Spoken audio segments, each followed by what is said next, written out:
So the title of the show is Bearing, and as you'll see when you go through the exhibit, I'm very fond of words and playing with words and words with multiple meanings.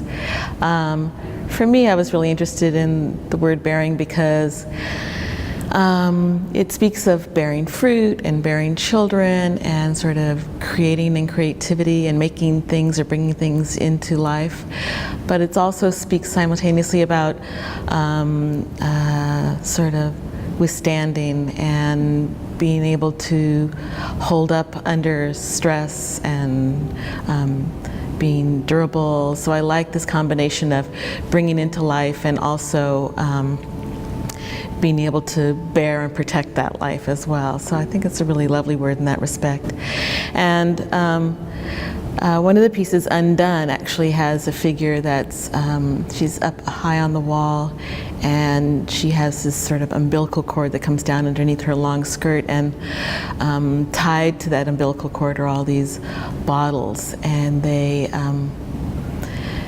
the title Undone really talks about things that are not realized and whether these, it's a question what's in these bottles, whether they're things like dreams or aspirations, or for I think myself as an artist, there's sometimes pieces that don't get made. And there are all these things that kind of are left undone in our lives, and whether they're being fermenting or whether they are becoming vintage. I don't know, it's kind of a question, because sometimes you have an idea and you have to wait for it to kind of really percolate and come around and to really be realized. And so that piece is kind of, about, possible ideas that have been aborted, but maybe that they're still kind of tied to the lifeline and they still may be born at some point. The one piece that really does deal directly with love is the Hankering Hearts.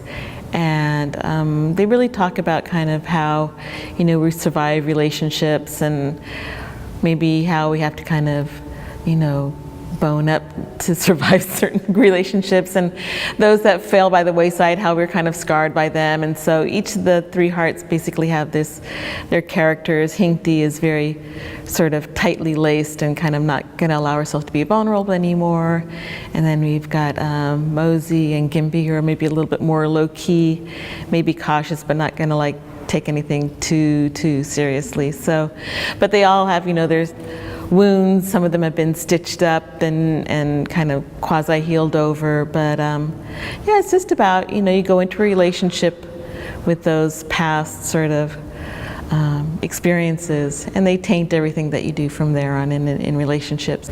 But it's also, the work, deals with race and politics, but it also really deals about how we withstand that. And when it comes back to the idea of the title, I'm bearing, and kind of bearing up under all of these things, and how basically it's about love, and love for your family, and love, for your community, if you can use that word, and how that allows us or gives us the strength to kind of pursue and persevere. In this show, I'm using cotton a lot, not only the cotton sugar sacks and flour sacks that the drawings are done, but also the physical cotton bolls that are in Cotton Eater. And of course, it relates to the history of picking cotton and slave times, but also in sharecropper times.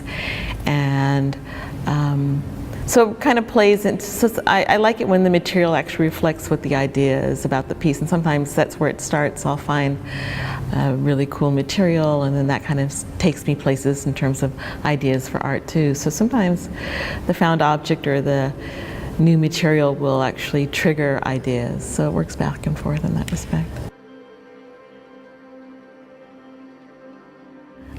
I think for many years I denied the autobiographical aspect to my work, and now I just kind of have given into it and no longer fight it. I think I really it was funny when I got married and we decided to have a family, and my husband and I, my husband is also an artist, we had kind of made a pact to not make art about our children.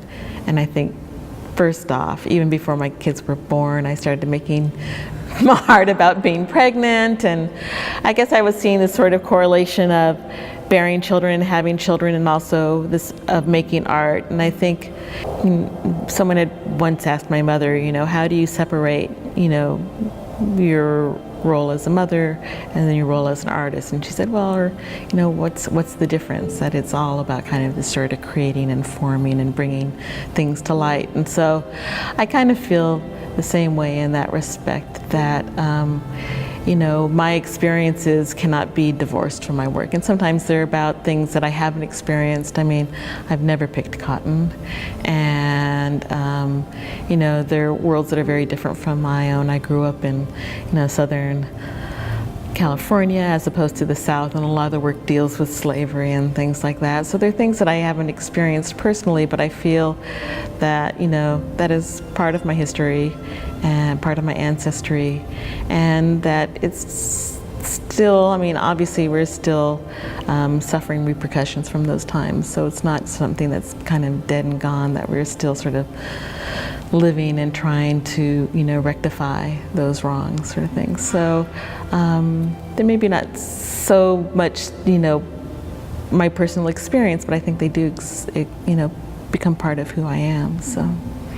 Absolutely.